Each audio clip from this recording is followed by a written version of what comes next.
El senador Miguel Añorbe Baños, presidente de la Comisión de Estudios Legislativos del Senado de la República. Contamos con la presencia del maestro Jorge Pizar Belti, secretario técnico de esta importante comisión.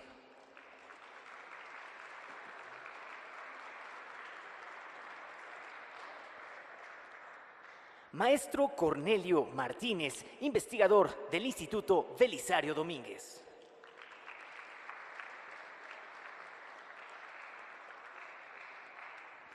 Doctor Medardo Tapia Uribe, presidente de la Red de Investigadores en Gobiernos Locales.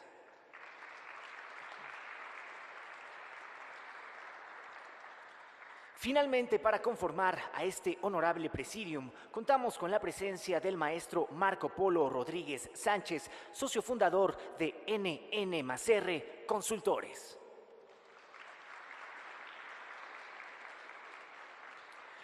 Desde luego que agradecemos la presencia de todas y todos ustedes dentro de este importante evento para el Senado de la República, así como a quienes nos siguen a través de la señal del canal del Congreso de la Unión.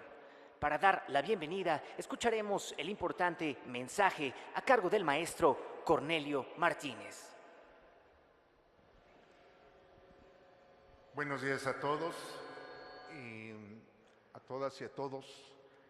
A nombre del presidente del Instituto Belisario Domínguez, el senador Miguel Ángel Osorio Chong, quiero darles la más cordial bienvenida a esta inauguración del foro Evaluación y Reelección en Municipios. Saludo y agradezco la representación del senador Manuel Añorbe Baños, vicecoordinador del Grupo Parlamentario del PRI, y lo más importante, un político que viene de lo local, que ha sido presidente municipal en su estado natal, Guerrero, y que ahora como senador sigue siendo muy cercano a la gente. También nos acompaña el doctor Medardo Tapia Uribe, quien por muchos años desde la academia en la UNAM ha sido profesor de varias generaciones de estudios de posgrado y que se ha desempeñado como investigador en el tema que hoy nos ocupa y justo ahora preside la red de investigadores en gobiernos locales. Bienvenido, doctor. Muchas gracias.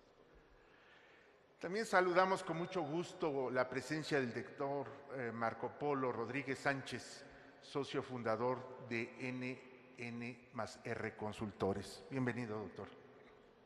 Y no puedo dejar de mencionar a un grupo importante de estudiantes de la carrera de Derecho que hoy nos acompañan en esta jornada.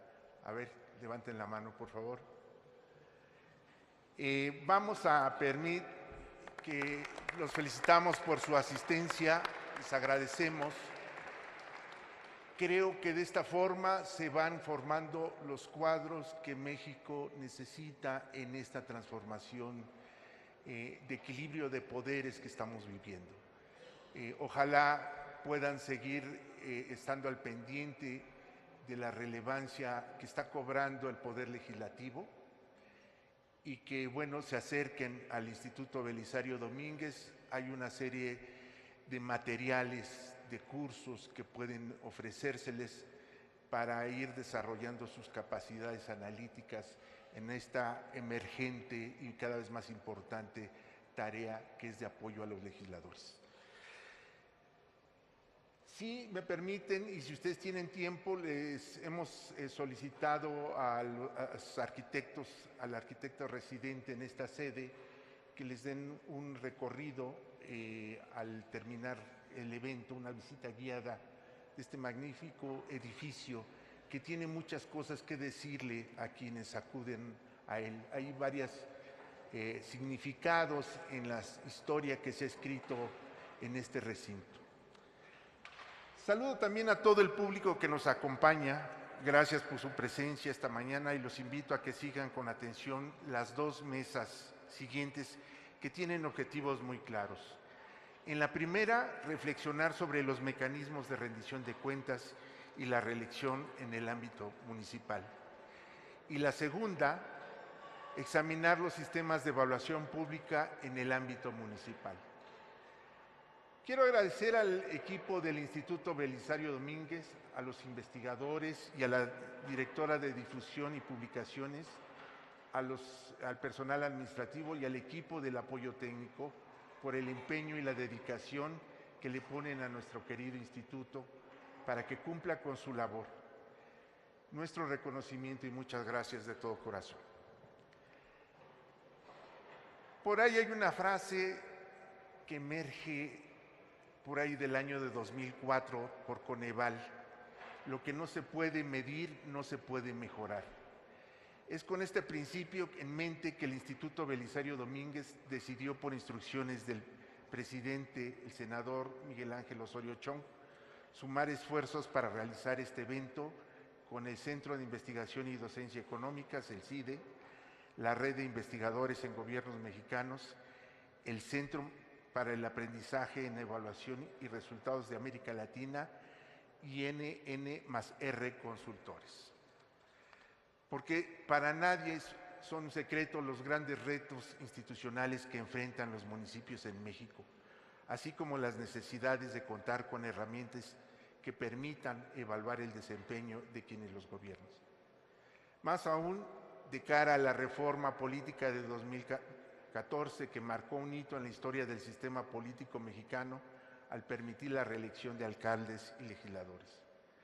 Se trata de una tarea, la de la evaluación, que debe hacerse con una perspectiva amplia, que no acepta visiones a rajatabla y que debe considerar la diversidad territorial, histórica, política e incluso de desarrollo que habita en nuestro país.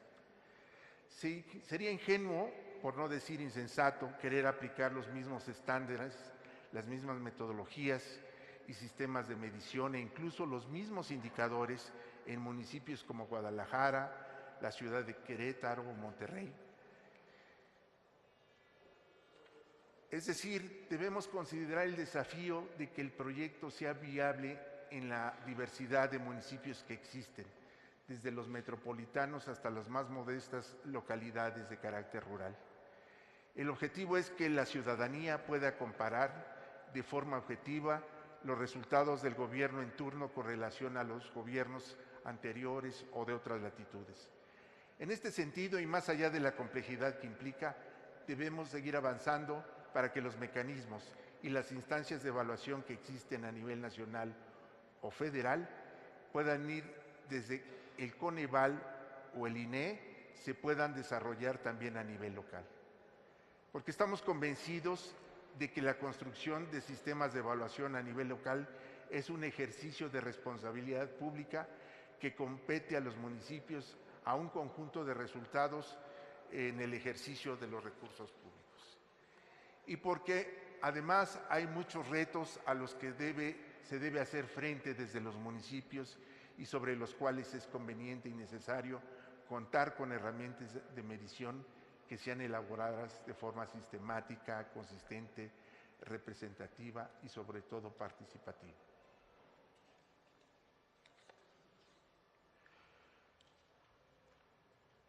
Y así podría seguir enumerando cada una de las responsabilidades que vienen esbozadas, precisadas en el artículo 115 constitucional que les confiere a los municipios, desde el desarrollo social y económico hasta el manejo de residuos, provisión de agua potable o mejoramiento del espacio público.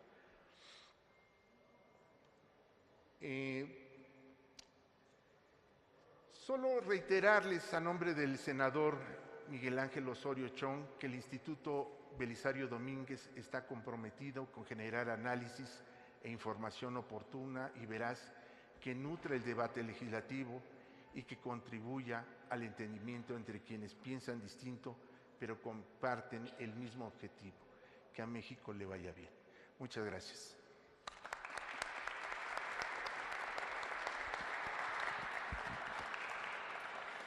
Desde luego que agradecemos todas y cada una de las palabras de bienvenida a cargo del maestro Cornelio Martínez, investigador del Instituto Belisario Domínguez del Senado de la República.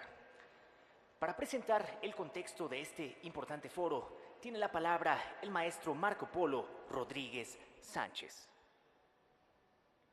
¿Qué tal? Buenos días a todas y a todos. tengo el gusto y la responsabilidad de introducir el tema. Desde luego se hizo una muy buena introducción, pero bueno, creo que sí vale la pena lanzar algunas reflexiones de saque a partir de los temas que nos traen a este evento, que básicamente es evaluación y reelección en los municipios. Entonces voy a iniciar. Básicamente la presentación consiste en dos temas: evaluación de programas y políticas públicas en México y el contexto de la reelección de los municipios. Se va a hacer una presentación muy breve, así que inicio. Siguiente, por favor.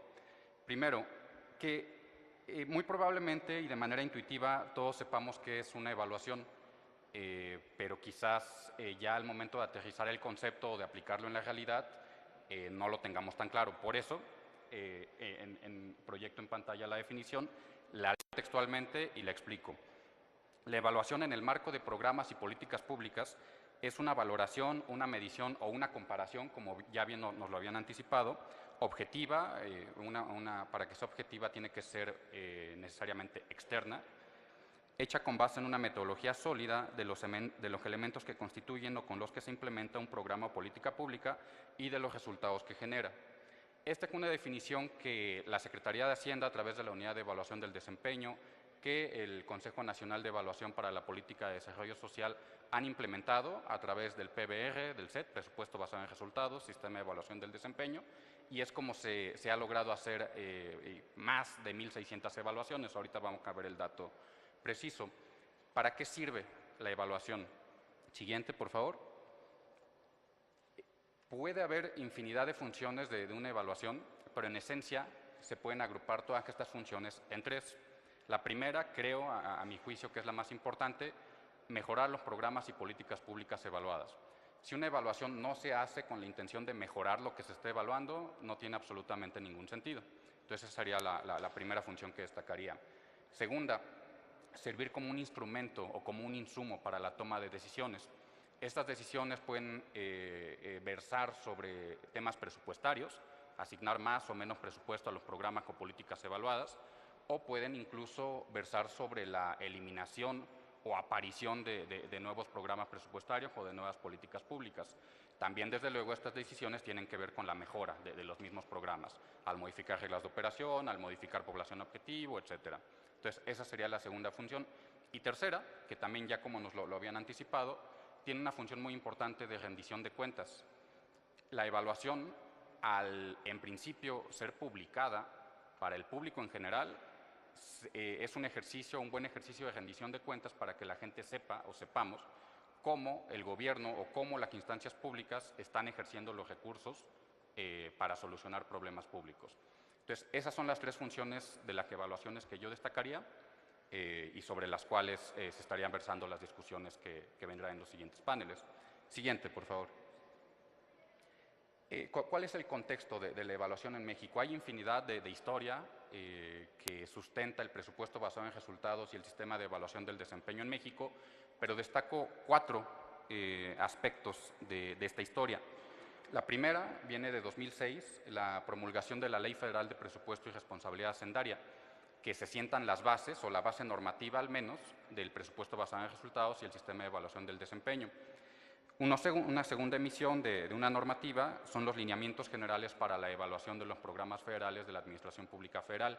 En estos lineamientos se configuran los tipos de evaluación, se configura el papel o se especifica el papel de las instancias participantes, desde el Coneval, la Secretaría de Hacienda, en su momento la Secretaría de la Función Pública, entre otros actores, los mismos evaluadores o evaluadoras externas, las dependencias responsables de los programas. En estos lineamientos se especifica cuál es el papel de cada uno de estos actores.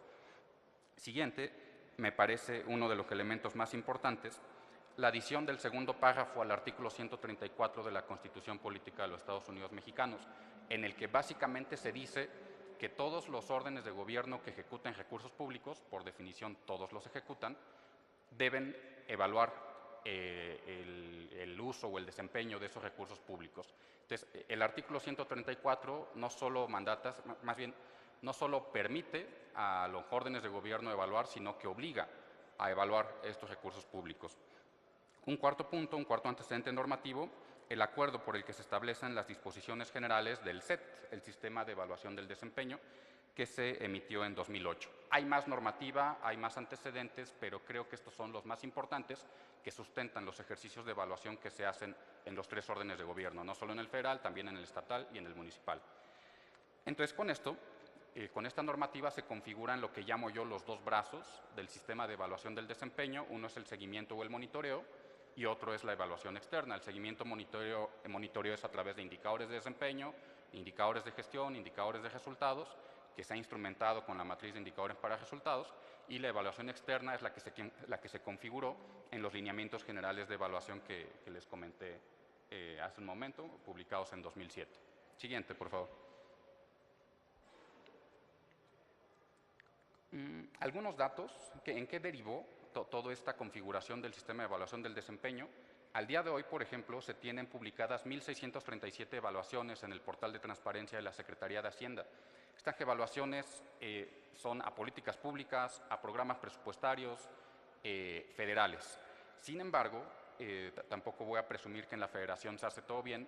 Todavía hay ramos administrativos como Presidencia y como la Defensa Nacional que en el marco del presupuesto basado en resultados no han sido evaluados. Entonces, si bien ya se tiene una buena cantidad de evaluaciones que han servido para la toma de decisiones, aún hay ramos pendientes para evaluarse.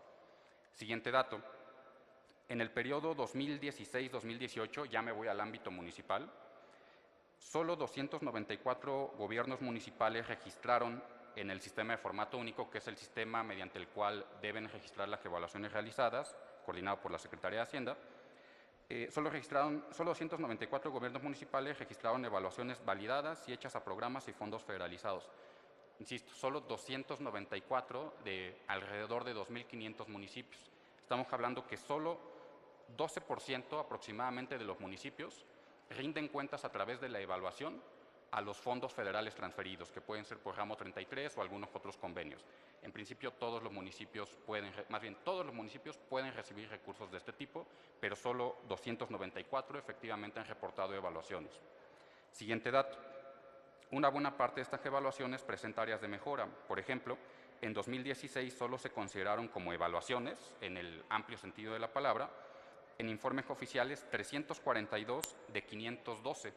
Es decir, solo 67% de los informes que reportaban como evaluaciones efectivamente eran evaluaciones.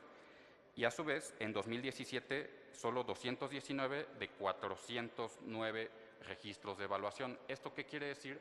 De que a pesar de que estos 294 gobiernos municipales reportaron evaluaciones, realmente entre el 50 y el 70% efectivamente son informes de evaluación de calidad, que si bien no es el foro, pero hay ciertos requisitos, ciertos atributos que se deben considerar para que una evaluación sea considerada como tal.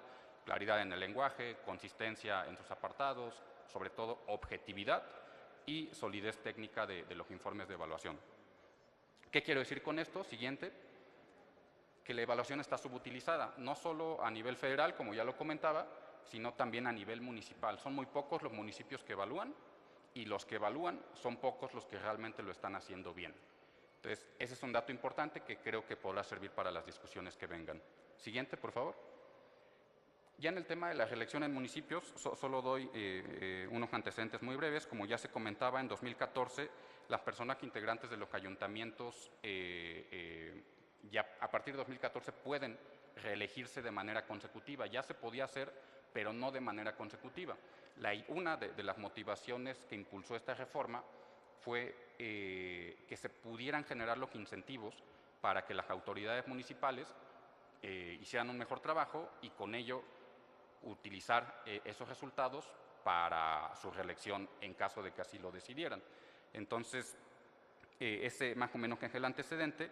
En el Diario Oficial de la Federación del 10 de febrero de 2014 es cuando se publicó esta reforma, el artículo 115, fracción 1, segundo párrafo, que abrió la posibilidad de esta reelección consecutiva. Siguiente, por favor. ¿Qué datos tenemos ya después de esta reforma? En 2018, al menos 1.380 alcaldes podían reelegirse. De estos, solo 320 intentaron hacerlo. Y de estos 320 que intentaron reelegirse, 188 efectivamente lo lograron. Todavía no tenemos el dato duro de si efectivamente la evaluación que en su caso hayan realizado fue un factor importante para esta reelección, pero a manera de antecedente y tipo sondeo, sin que sea un dato robusto estadísticamente, sí hay algunos casos, particularmente el caso de León, Guanajuato, en el que de plática, e insisto, a manera de sondeo, me dijeron que la información derivada de sus evaluaciones, que León, Guanajuato, cabe señalar que es uno de los municipios que tiene un PBR-set más consolidado, les fue de mucha utilidad para plantear en la campaña de la reelección del presidente municipal que se religió efectivamente el año pasado, fue de mucha utilidad para efectivamente configurar estos resultados y presentarlos ante la sociedad. Siguiente, por favor. Ya para cerrar, y con base en lo expuesto, pregunto y planteo a los siguientes panelistas, ¿qué tan útil ha sido la evaluación para la reelección en municipios? A bote pronto podría pensar que sí lo ha sido, pero desde luego se va a profundizar el análisis en las siguientes intervenciones. Siguiente reflexión, ¿se vale o no se vale usar a la evaluación o sus resultados como instrumento para la reelección en los municipios? Igual, a bote pronto yo diría que sí, que podría verse como un ejercicio de rendición de cuentas, si bien es un momento de campaña, pero si los alcaldes que pretenden reelegirse rinden cuentas de los resultados que dieron en el periodo en el que ya gobernaron a través de los resultados de las evaluaciones, creo yo que sería una muy buena práctica. Ya desde luego se profundizará en las siguientes intervenciones o se desmentirá esta primera hipótesis que estoy comentando. Y última reflexión, ¿la reelección en municipios sea por buenos resultados o por la conformación de clientelas? Como buen economista yo diría que depende del caso específico, de la situación en específica, pero bueno, seguramente ya se reflexionará de manera más aterrizada y de manera más precisa en las siguientes intervenciones. Y con esto concluyo. Muchas gracias.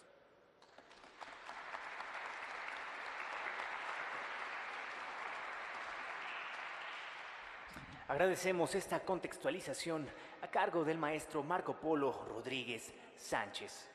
Finalmente, señoras y señores, solicitamos al secretario técnico de la Comisión de Estudios Legislativos del Senado de la República, el maestro Jorge Pizar, sea tan amable de dirigirnos su mensaje y realice la declaratoria inaugural de este foro. Bueno, ¿hay sonido? Sí. Gracias. Buenos días a todos y a todos los presentes. Bienvenidos a esta también sede del Senado de la República.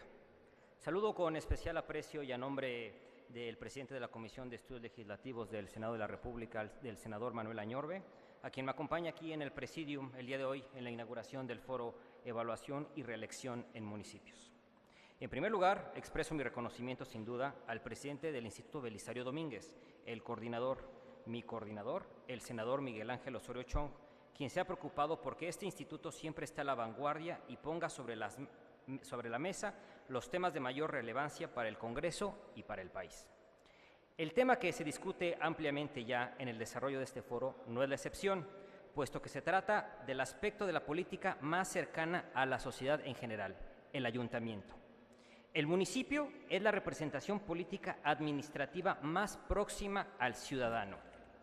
Muchas veces es la única autoridad que es conocida personalmente por el gobernado, haciendo del cabildo la personificación del voto en su máxima expresión. No hay un mexicano dentro del territorio nacional que no viva en un municipio o en una alcaldía.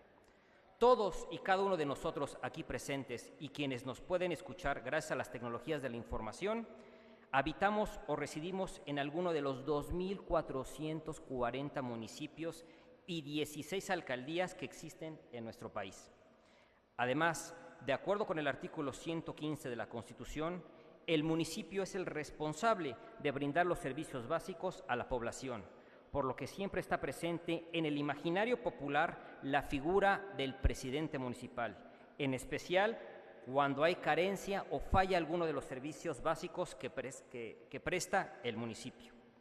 Los que han tenido la fortuna de asumir este cargo saben que se requiere de una verdadera vocación de servicio público, ya que muchas veces se tiene que superar más obstáculos de los previstos y se tiene que hacer prácticamente milagros con el presupuesto que se otorga año con año. No obstante, debe ser, sin duda, un orgullo ser presidente municipal de tu comunidad y una experiencia que en verdad creo todo buen político que aspira a servir a su población debe experimentar.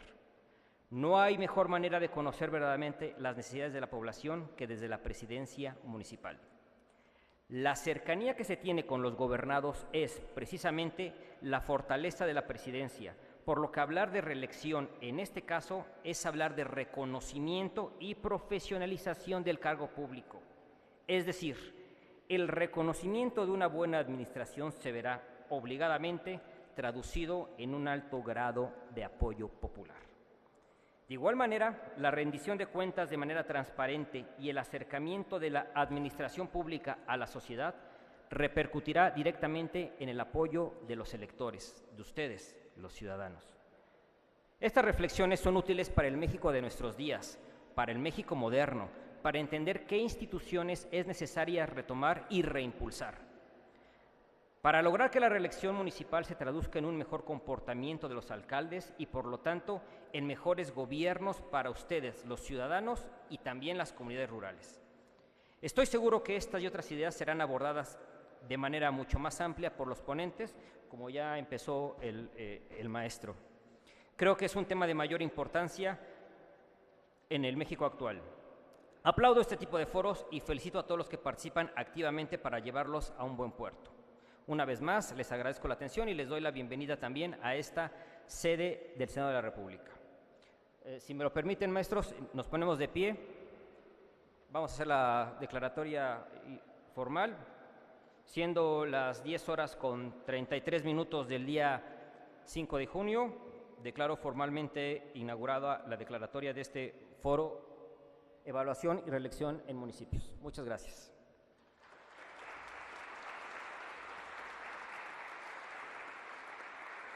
De este modo, invitamos a los medios de comunicación presentes para la realización de la fotografía oficial.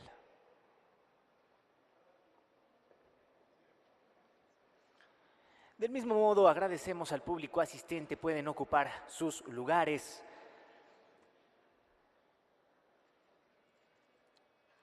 Les comunicamos que para dar inicio con esta primera mesa de discusión, tiene el uso de la palabra el maestro Pablo Rojo Calzada, consultor en NR+R Consultores.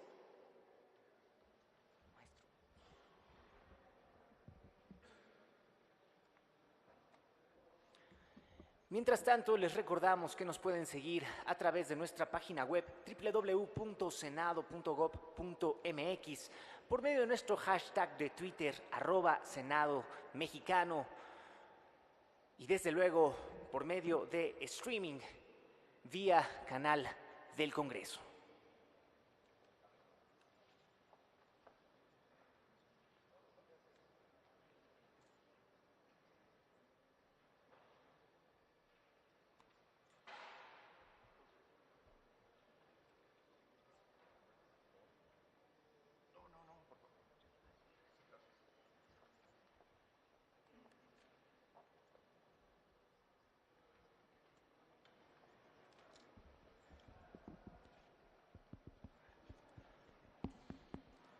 Bien, pues muy buenos días a todos. Tengo realmente el gusto, el honor de moderar esta primera mesa de discusión en el marco de este foro sobre evaluación y reelección en los municipios.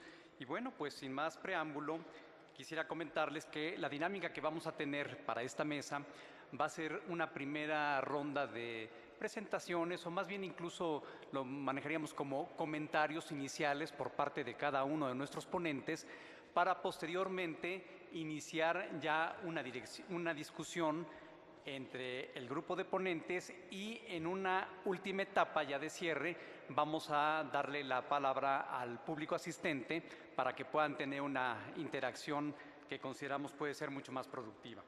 Así es que me gustaría entonces ceder la palabra a nuestro primer ponente, y antes me gustaría hacer presentación del mismo, que es el doctor Medardo Tapia Uribe, quien es investigador titular en el Centro Regional de Investigaciones Multidisciplinarias de la Universidad Nacional Autónoma de México, conocido como el CRIM, de la UNAM, donde coordina el programa de investigación sobre gobierno y políticas públicas.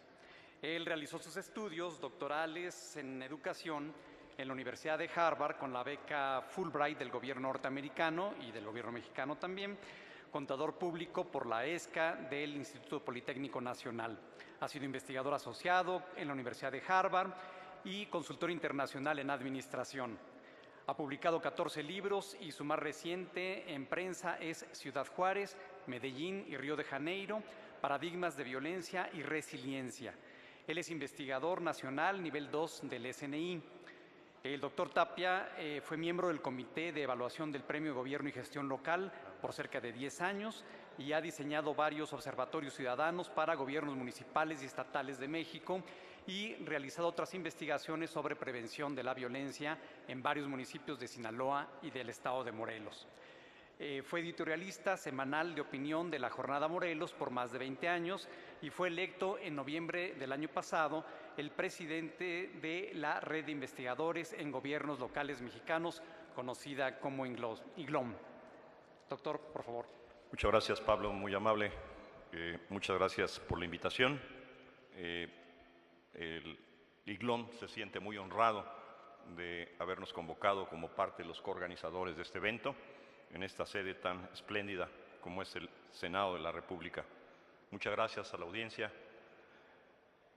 Evaluación y reelección en municipios, efectividad, clientelismo y corrupción, así titulamos este evento.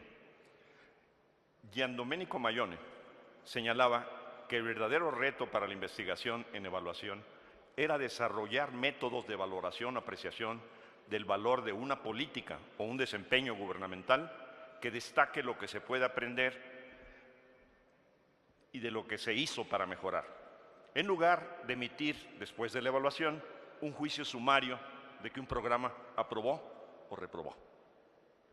Una vieja demanda, hasta aquí la cita de Mayone, una vieja demanda de la reforma constitucional fue la reelección en la presidencia municipal.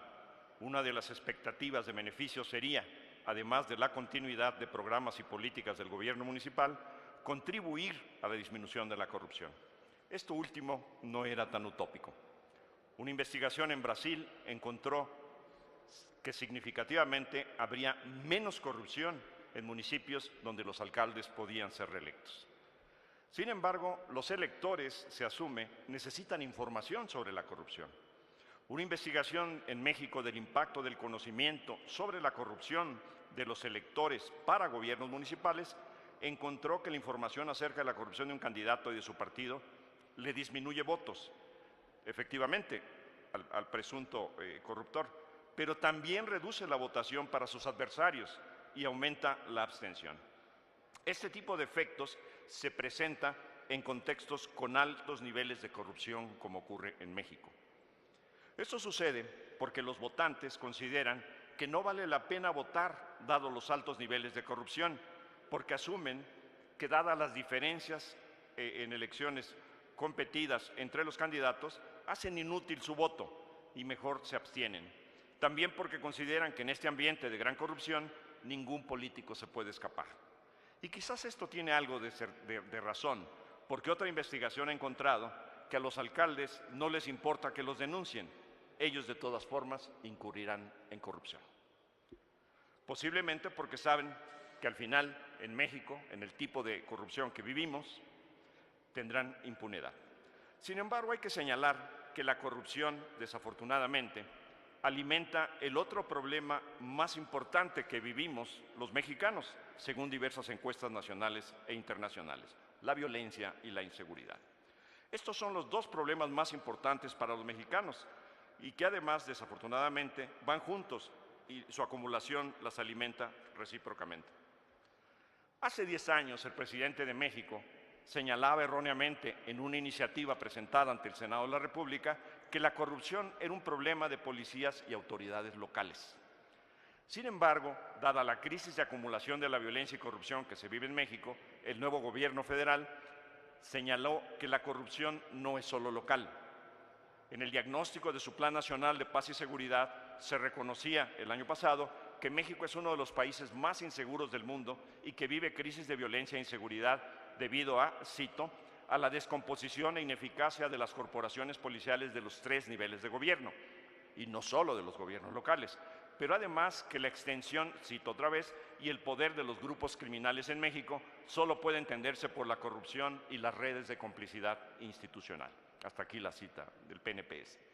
Esto es importante porque los estudios sobre corrupción referidos asumen implícitamente que en esta interacción reelección-corrupción, las elecciones son democráticas y sin influencia de las redes de corrupción. Esto no es así, porque la corrupción en México y en muchas partes de Latinoamérica no se constriñe al soborno o al peculado o algún otro uso de recursos públicos para beneficio personal.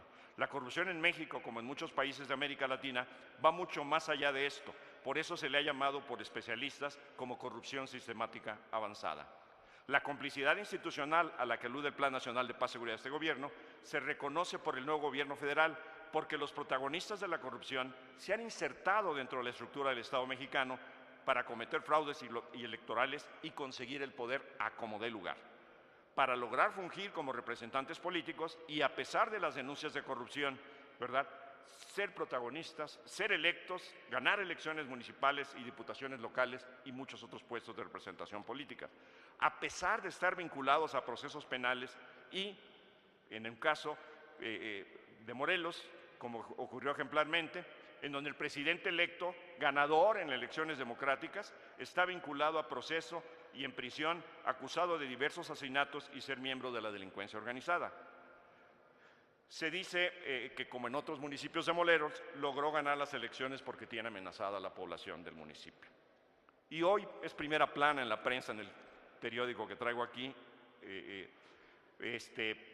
porque se presume, bien en primera plana de un diario de Morelos, inauguró varias obras en Morelos, porque no ha podido ser destituido como alcalde, fue electo, a pesar de hacerlo desde el penal de Durango, donde está preso.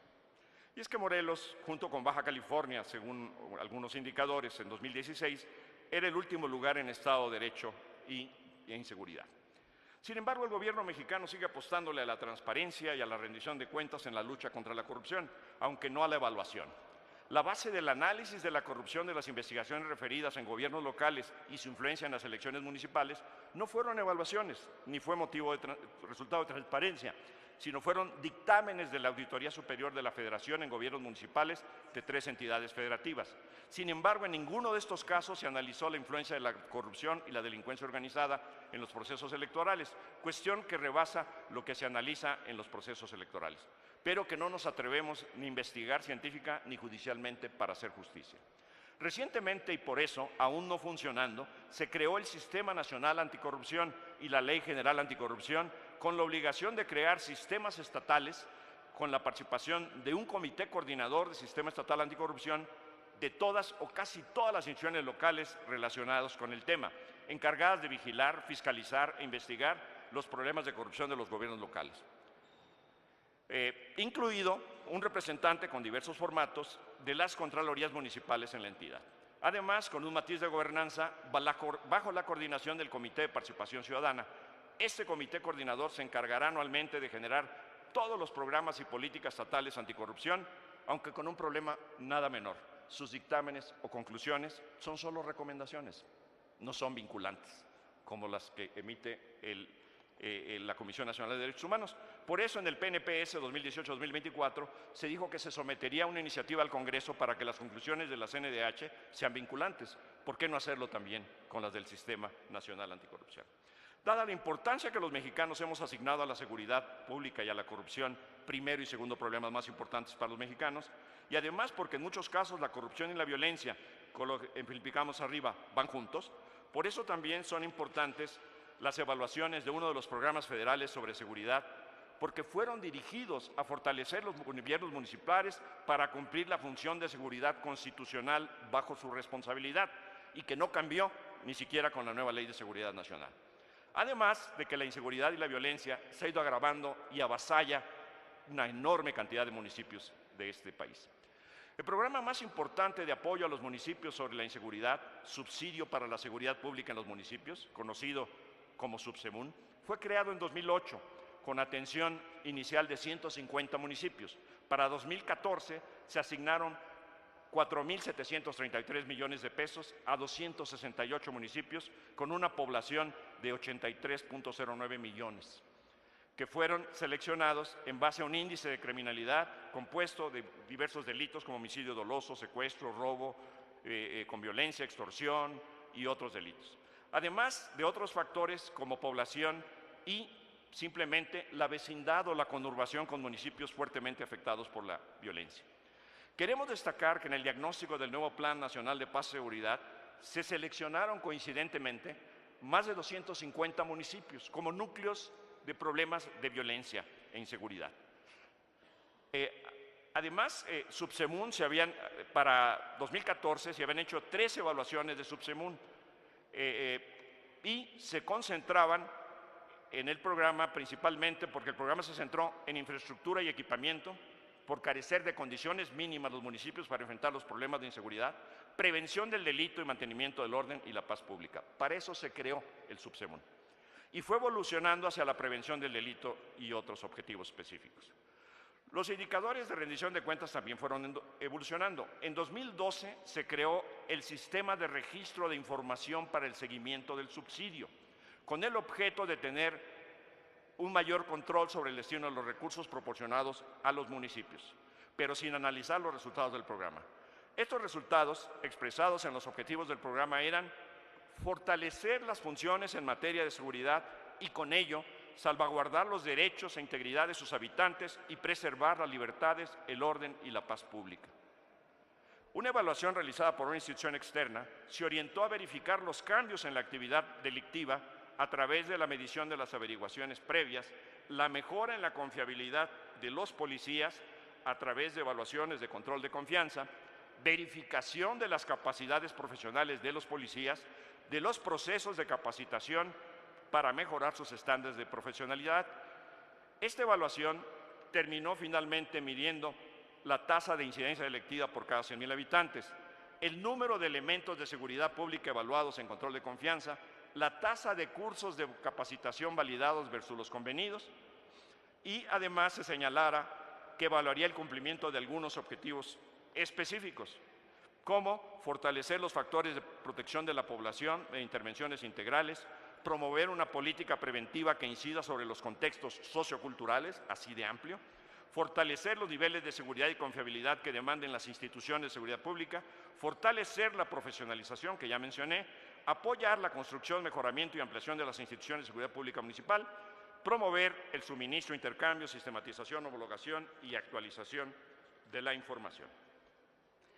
Al realizar la evaluación de este problema tan importante que vivimos en México y que desde los municipios se enfrenta, se encontró que la tasa de incidencia delictiva en los municipios beneficiarios no mejoró, ¿sí? Y además señalan los evaluadores que no se pudo comparar con aquellos municipios que recibieron subsidios, es que sus afirmaciones, conclusiones no son tan sólidas. En cuanto a los objetivos específicos, terminó evaluándose en función de los recursos aplicados, no en función de los resultados, ¿sí? La mayor parte se ocupó para profesionalización de las acciones de seguridad pública, casi un 60%, y un 27% para prevención social.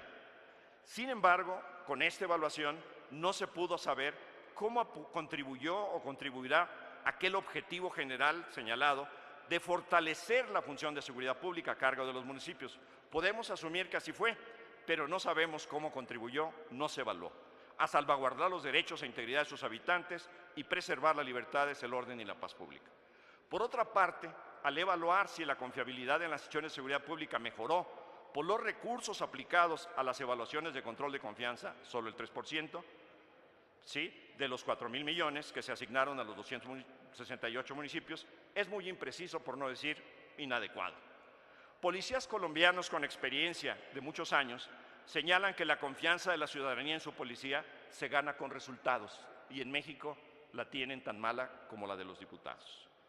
Policías militares de Brasil en las unidades de policía pacificadora en favelas, las zonas más violentas de Río de Janeiro, señalan por su parte que la confianza de los ciudadanos se ganó reuniéndose y trabajando con los moradores de las favelas, rindiéndoles cuentas sistemáticamente o semanalmente o mensualmente, trabajando con ellos, atendiendo sus problemas de seguridad.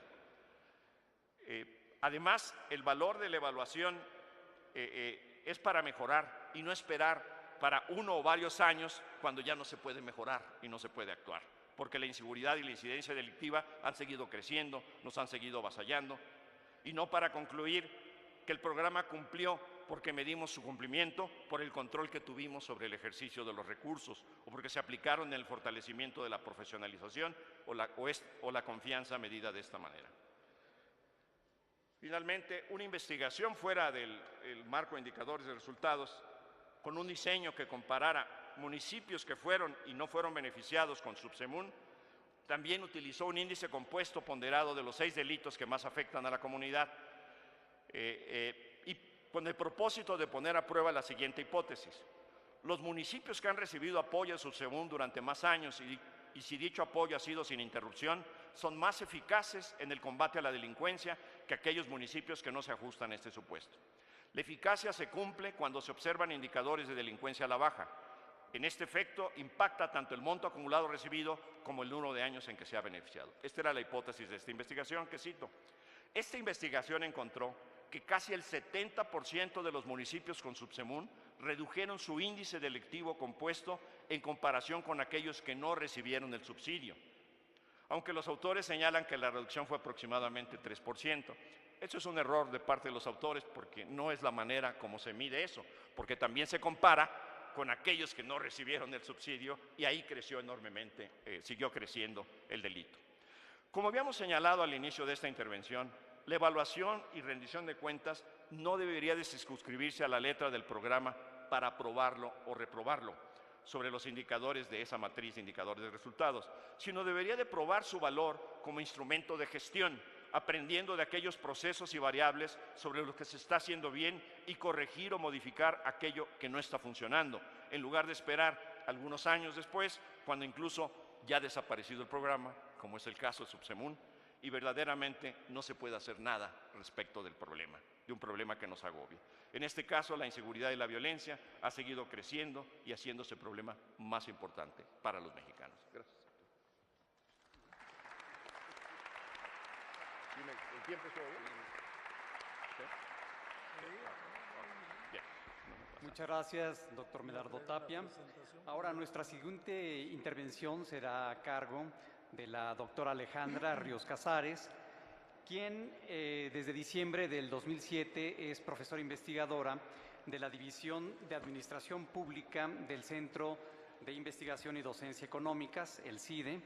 Su investigación es sobre el análisis comparado de las instituciones políticas, con particular énfasis en las instituciones y los procedimientos asociados a la rendición de cuentas de gobiernos subnacionales, municipales o estatales. Entre septiembre del 2003 y su incorporación al CIDE en el 2007, trabajó en proyectos académicos vinculados a la reforma de justicia a nivel local en México, coordinados por la Universidad de California, San Diego, y el Instituto Transfronterizo de la Universidad de San Diego. En el 2007 fue investigadora visitante en el Centro de Estudios México-Estados Unidos y ha participado en estudios nacionales e internacionales sobre transparencia gubernamental y archivos gubernamentales, perteneciente además ella al Sistema Nacional de Investigadores con nivel 1, perdón. Quisiera, pero está bien. Pues nada, buenos días a todos. Muchas gracias por acompañarnos en este evento y sobre todo muchas gracias a Pablo y a los organizadores por esta oportunidad de compartir la mesa con los doctores y sobre todo hacer esta discusión, que a mí lo que me gustaría es invitarlos a una reflexión probablemente, no sé si distinta, pero a una reflexión sobre lo que hemos entendido en materia de reelección, y les voy a hablar un poco más desde lo que es la ciencia política y menos desde lo que es el análisis de políticas públicas. Y creo que aquí conviene acordarnos que en realidad el principio de reelección, la posibilidad de tener una reelección de un puesto generado por un voto democrático, es una normalidad en casi todos lados, ¿no? En el caso de México, la ausencia de reelección legislativa inmediata y de reelección municipal inmediata sí era una, digamos, anomalía si se comparaba con el resto de los países de América Latina. Eso sucede en Costa Rica y eso sucedía en algún momento también en Venezuela. Entonces, hay muchísimas explicaciones de por qué la reelección se limitó en México. Una de las explicaciones más comunes a nivel municipal y también legislativo es que la reelección se limita para permitir la rotación de los cuadros priistas en esos momentos en los que se estaba consolidando el partido, el PRI, el Partido Nacional Revolucionario, y después el Partido Revolucionario Institucional. Entonces, era menos una situación derivada de la Revolución Mexicana, es decir, este principio de no reelección, y más una situación de control político que en realidad se viene a instaurar en la década de los años 20. La no reelección presidencial sí fue un principio fundamental de la Revolución Mexicana, pero la no reelección legislativa y la no reelección municipal en realidad no conformaban parte de esa lógica. Ahora, México se convertía así como en un bicho importante de estudio comparado, porque ¿qué sucedía? ¿Cuáles eran los mecanismos de rendición de cuentas que tenían los electores con respecto a las personas que elegían? Y bueno, el hecho de que estuvieras un único partido durante tanto tiempo, pues simplemente aniquilaba esa necesidad o esa posibilidad de que tuvieras esta relación con el electorado, porque sabías que no había necesidad ni de tener esa conexión electoral, porque era un solo partido, porque no había competitividad, etcétera. Ahora, en términos teóricos, digamos, esta es la situación de México, y por eso la reforma del 2014 puso a la expectativa no solamente a los habitantes de los municipios mexicanos, sino puso a la expectativa a todos los interesados en el análisis del comportamiento político, porque por fin teníamos un laboratorio para saber qué pasaba cuando metías el proceso de reelección. Y al mismo tiempo también un ámbito importante de esperanza, en el sentido de que tal vez por fin podíamos, desde la Constitución, enraizar un principio fundamental de rendición de cuentas. La lógica, digamos, analítica es: yo elijo a una persona A, esta persona A hace bien su trabajo, se vuelve a presentar y yo la vuelvo a elegir. Y aquí se genera un círculo virtuoso en el que la persona A siempre va a estar en contacto conmigo, conocerá mis necesidades y a partir de sus atribuciones y responsabilidades responderá a mis necesidades. A mí me va a dar gusto y lo vuelvo a elegir y así, ¿no? Hay toda una larga literatura sobre los vicios de la reelección. En Estados Unidos, por ejemplo, es bien conocido que los procesos de reelección son de hecho ilimitados. Entonces uno puede tener un legislador en el Congreso de Estados Unidos por los últimos 50 años que efectivamente lo hace especialista en ciertas áreas de política pública, pero al mismo tiempo lo anquilosa. Entonces tampoco el extremo de no tener reelección, digamos, tiene sus complicaciones, y el extremo de no limitarla tiene sus complejidades. Entonces, por ejemplo, en Estados Unidos hubo un movimiento en los 90s para que en las legislaturas locales se impusieran límites a los periodos por los cuales se podía reelegir. Entonces, se pueden reelegir hasta 4 periodos, hasta 3 periodos, etc. Y por eso, el análisis de los términos o los límites para la reelección también ha sido interesante. Bueno, les comento esto porque la reforma del 2014 parte de la lógica de ese, más o menos, de ese movimiento noventero, en el sentido de que se reconoce la reelección, ojo, como un instrumento del electorado para reconocer y efectivamente evaluar el desempeño de quien detenta el cargo público, pero limitado. Es decir, que esto no pueda ser por siempre o por toda la vida, y se impusieron ciertos límites a la reelección. Y hasta ahí todos estábamos muy contentos porque la reelección básicamente es este poder ciudadano en el aspecto teórico, y déjenme decirlo también romántico, es este poder fundamental que nos ha dado la Constitución para poder tirar a quien nos está haciendo mal la chamba y poder, ¿no?, mantener a quien nos está haciendo bien la chamba. A mí me llama la atención que en los datos que presentaba el maestro Marco Polo nos dice, bueno, tenían posibilidad de reelegirse en 2018 1,380 alcaldes, con la novedad que lo hicieron 320. Aquí hay una pregunta amplísima, al menos para mí, de por qué no fueron por lo menos 1,000 los que no se presentaron a reelección otra vez. Entonces, aquí hay una pregunta interesante, porque no estamos hablando de la mitad, estamos hablando casi de un cuarto de los alcaldes que podían presentarse a reelección que se presentaron. Los otros, ¿qué hicieron? Se fueron a las legislaturas, simplemente se retiraron, hicieron intercambios entre sus propios huestes para que no, a lo mejor si Pablo y yo somos amigos, estoy yo y después Pablo, después regreso yo. O sea, ¿qué fue lo que sucedió? Porque a lo mejor la reelección a nosotros nos empodera, pero a lo mejor a los que detentan la titularidad de los cargos públicos, honestamente, no les interesa tanto. A mí este dato me parece muy, muy interesante. Pero bueno, aquí viene la noticia, digamos, que confunde, que empieza a confundir y al menos en ciencia política dejen claro por qué uno tiene que pasarse un poco de tiempo estudiando estas cosas. Que es esta última palabra que tienen que es motivación del foro y que yo creo que fue muy atinado meterla sobre todo al nivel de los municipios, que es la historia del clientelismo. Entonces es muy difícil definir clientelismo. Uno lee artículos de clientelismo y pasa por cualquier cantidad de variaciones conceptuales. Pero a mí la que más me gusta, algún momento un profesor dijo, a ver, no se hagan ya más bolas, clientelismo es muy sencillo y con un ejemplo. Es yo te doy el tenis derecho, tú votas y después te doy el tenis izquierdo, ¿no? Entonces tenemos una relación en la que yo como gobernante tengo una expectativa de comportamiento de ti como votante. Entonces, mientras la reelección en un contexto democrático es un ejercicio de rendición de cuentas, donde el gobernante le rinde cuentas al votante, el clientelismo, aunque se escuche mal, no se escucha mal, de hecho se escucha como genera electricidad, pero es así. El clientelismo es una rendición de cuentas del votante al gobernante.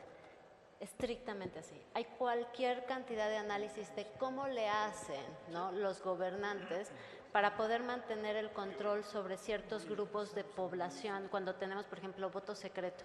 ¿Cuáles son los mecanismos que se generan para que los gobernantes puedan saber si yo, por ejemplo, si Pablo efectivamente votó por mí o por mi partido, para que yo le pueda dar el tenis izquierdo a Pablo?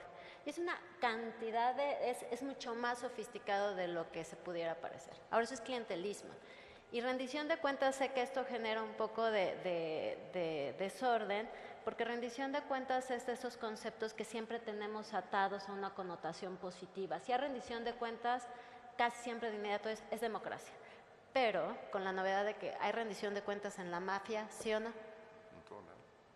¿Hay rendición de cuentas en el narcotráfico? ¿Sí o no? Claro, ¿no? Entonces, la rendición de cuentas es simplemente esta estructura estable en la que dos individuos o dos sujetos o dos actores tienen claridad sobre un mandato específico. Entonces, uno tiene la responsabilidad de hacerlo en beneficio del otro, punto, santo y bueno. Eso puede ser en un contexto democrático o en un contexto no democrático. Entonces, traigo a colación esta historia porque hay un punto intermedio, que es, ¿qué sucede cuando, por ejemplo, un gobernante le puede dar a su electorado el puente que siempre ha querido en el municipio de, lo que sea, Chinchis, Tamaulipas, donde sea, siempre ha pedido ese puente? Y este alcalde tiene que hacer maniobras para poder conseguir ese puente, ¿no? A lo mejor ese puente se podía conseguir por medio de fondos federales, a lo mejor se podía conseguir por medio de fondos estatales, a lo mejor se podía conseguir por medio de fondos propios, ¿no? ¿Qué sucede si el puente se pone usando de manera equívoca los recursos públicos? ¿Rindió o no rindió cuentas? ¿Quién sabe, no? A lo mejor el habitante del municipio diría, a mí sí, porque el puente ahí está. A lo mejor yo como habitante de otro municipio en cualquier otro lugar digo, a ver, espérate, yo puse mis impuestos para que esto se ocupara en la carretera que habíamos definido y tú tergiversaste ahí el uso de los recursos y lo usaste en el puente. Lo que quiero decirles con esto es que la historia de si rendimos cuentas o no es un poco más compleja de simplemente una línea directa. Ahora, ¿cómo distingues un clientelismo, que es el uso o la manipulación del electorado, de una situación de rendición de cuentas? Porque también en el apartado del clientelismo, lo que se ha encontrado, y México ha sido el laboratorio para ese tipo de análisis, es que no necesariamente es una práctica específica de un partido político. Entonces, como no lo es, y como se ha convertido en una práctica de varios partidos políticos, con la novedad de que la clientela, es decir, el votante, se ha dado cuenta del valor de su voto. y actúa también de manera estratégica. No estoy diciendo que esté bien, ni estoy diciendo que sean súper estratégicos las personas que están enfrentando necesidades tan abrumadoras que votan por, no, pero lo que sí es cierto es que si alguien ofrece una lavadora, otro ofrece un puente y el tercero ofrece una escuela, votarán por el que haga la mejor oferta. O sea, no hay una evaluación democrática, sino una evaluación de necesidades. Entonces, se ha convertido incluso en un instrumento de ida y vuelta.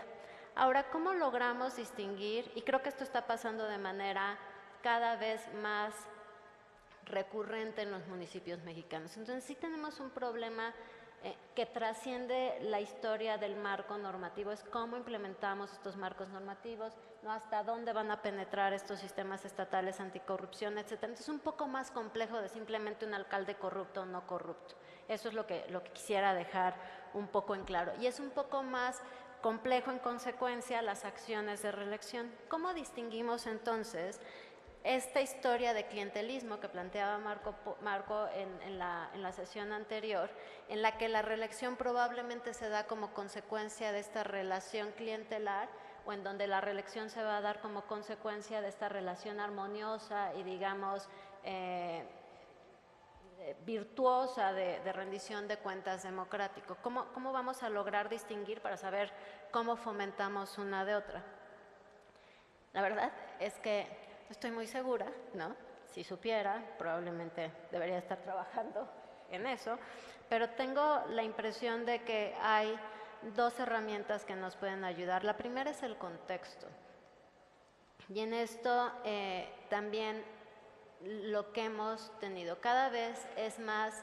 Yo tengo para mí la hipótesis de que el partido político, como la unidad que genera una idea clara de ideología y etcétera, a nivel de las localidades, tiene muy poca capacidad explicativa. Son más bien las familias, ¿no? Los linajes, las familias políticas. Entonces, pensando en esas familias y no en partidos, creo que el contexto nos puede explicar si estamos en una lógica clientelar o en esta lógica virtuosa, si solo si tenemos una relación de competencia electoral y también de competitividad electoral. Si lo que tenemos es la persistencia del, ojo lo que estoy diciendo, de la misma familia política, ya sea moviéndose de PRI, PAN, PRD, Morena o cualquier otro que pueda aparecer o se invente, lo que estamos teniendo es el control de una misma familia, no tenemos competencia ni competitividad. Por eso el partido político es muy discordante, me parece, a nivel municipal. Y yo creo que por eso todos estos análisis que hacen regresiones enormes utilizando como variable independiente el partido político, pues le salen cosas rarísimas, porque no creo que sea una unidad que nos diga con total claridad qué es lo que está sucediendo. Entonces, entre menos es la competitividad en el nivel local, mayores van a ser las probabilidades de que la reelección se utilice como estrategia de permanencia con base en clientelismo. Te estoy diciendo una obviedad. Y entre mayor sea la competitividad electoral, mayores son las probabilidades de que quien detente el poder tenga los incentivos de mantenerse ahí por las razones de relación virtuosa con su electorado. Ahora, tenemos pocos incentivos para una relación virtuosa, porque tenemos pocos controles, justamente, que es todo lo que nos estaba explicando el doctor Tapia, si es que no abundo en eso. Cuando tú tienes un nivel de control tan precario y tu probabilidad de sanción es tan diminuta, tus incentivos para pegarte a los valores democráticos caen de manera definitiva. Entonces tenemos tenemos un entramado constitucional, normativo y demás, de una complejidad tal que incluso los propios comités estatales anticorrupción tienen problemas para entender cuál es su papel, ¿no? Y de hecho no hay comités municipales anticorrupción, solamente existen en Sinaloa, Jalisco y Estado de México. Eso, digamos, da una idea. Pero todo este entramado no va a reventar este esquema de incentivos que pertenece estrictamente a la consecuencia de la impunidad que tenemos ante la persecución de los delitos. El segundo elemento que me parece que nos puede ayudar para distinguir una situación de clientelismo de una situación de reelección en el círculo virtuoso es la información y la calidad. La rendición de cuentas es un concepto, otra vez, muy resbaloso, tiene mucha carga normativa, pero a mí me gusta mucho uno en particular, que dice que la rendición de cuentas tiene 3 verbos rectores: informa, explica y justifica, ¿no? Entonces, quien le rinde cuentas a alguien le informa qué hizo, le explica por qué lo hizo y le justifica la decisión. Entonces, para poder tener e insertarnos en la parte virtuosa, necesitamos mejorar la información y la calidad de la información que reciben los ciudadanos. Un municipio con compromiso democrático va a generar la información necesaria y buscará que sus habitantes tengan la accesibilidad de esa información. Los procesos de evaluación efectivamente generan este tipo de información. Pero ojo, porque creo que aquí hay un problema con los sistemas de evaluación. Tenemos evaluación del desempeño, de resultados, de consistencia, ¿no?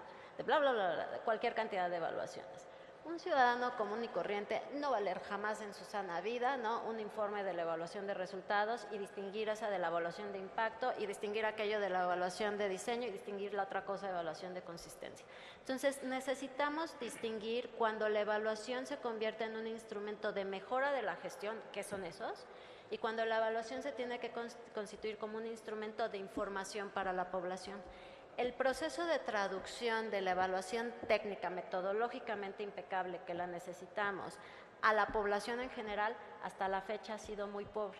Y por eso no nos ha servido como un instrumento de exigencia de rendición de cuentas, porque no nos está sirviendo para informarnos, ni nos ayuda a entender la explicación o la justificación de las decisiones. Ahora, ojo, en los análisis que se han hecho en materia de transparencia, nos ha quedado perfectamente claro que esto no depende de capacidad administrativa. Entonces, en muchas ocasiones se dice que, por ejemplo, los municipios administrativamente más armados, con mayores recursos, mayores capacidades, están en mejores posibilidades de implementar muchas de las normatividades, lo cual es cierto. Pero hay mucho margen de innovación. Entonces, me acuerdo mucho de un municipio, no necesariamente indígena, pero de recursos precarios, creo que fue en San Luis Potosí, en el que como no tenían capacidad de poner una página de internet, ni estaban obligados porque eran de menos de 100,000 habitantes, salían con megáfono, ¿no?, a informar en las calles del centro de la cabecera municipal. Entonces, rendir cuentas implica innovación, implica compromiso por esa rendición de cuentas, y en el caso de las evaluaciones implica la traducción de esa información para consumo del público. Lo idóneo sería que la evaluación y los sistemas de evaluación fueran propios del municipio, es decir, que se hicieran al interior del municipio. Pero nuestra desconfianza institucional nos obliga a que esas evaluaciones sean siempre externas, ¿no?, al ente que se está evaluando. Y aquí recupero la importancia que tienen las evaluaciones que también realizan en ocasiones con el mismo rigor técnico, la misma lógica metodológica, etcétera, las organizaciones de la sociedad civil. Por eso, organizaciones de sociedad civil, prensa, academia, son los instrumentos estratégicos para hacer esta traducción que le permita a la población en general poder hacerse de la información, que a su vez le permita poder evaluar el desempeño de un gobierno en particular. Porque tu acto de votar, ¿no?, así nos martiricemos los que hacemos estos doctorados en ciencia política con miles de ecuaciones, regresiones, modelos racionales y quién sabe qué otras cosas, son al final de cuentas actos tan subjetivos y tan individuales, ¿no? Hay cualquier cantidad de fórmulas que nos dicen que si nuestra acción de votar depende del carisma del candidato o de la evaluación que hacemos de su desempeño. A mí me gustaría, ¿no?, digamos, que en los años por venir el efecto de esta reforma constitucional sea que esta evaluación totalmente subjetiva que uno hace en la urna cuando está enfrente de esa boleta electoral tuviera como principio de información justamente una información traducida, objetiva, etcétera, que matizara el carisma del candidato o que matizara el miedo que uno le puede tener a ciertas familias políticas. Entonces, un poco para concluir, lo que creo es que la evaluación es un instrumento muy relevante de la rendición de cuentas. La reelección es un instrumento, es una manifestación de la rendición de cuentas, pero no necesariamente la reelección sistemática va a ser una manifestación de un círculo virtuoso. Puede ser la manifestación de un esquema clientelar arraigadísimo. Entonces, ¿cómo nos movemos de un péndulo al otro? Me parece que sí es en la medida en la que generamos mayor información, pero información traducida para quien va a tomar la decisión última justamente en esa urna electoral, que es quien vota, ¿no? Y yo con esto doy. Muchas gracias.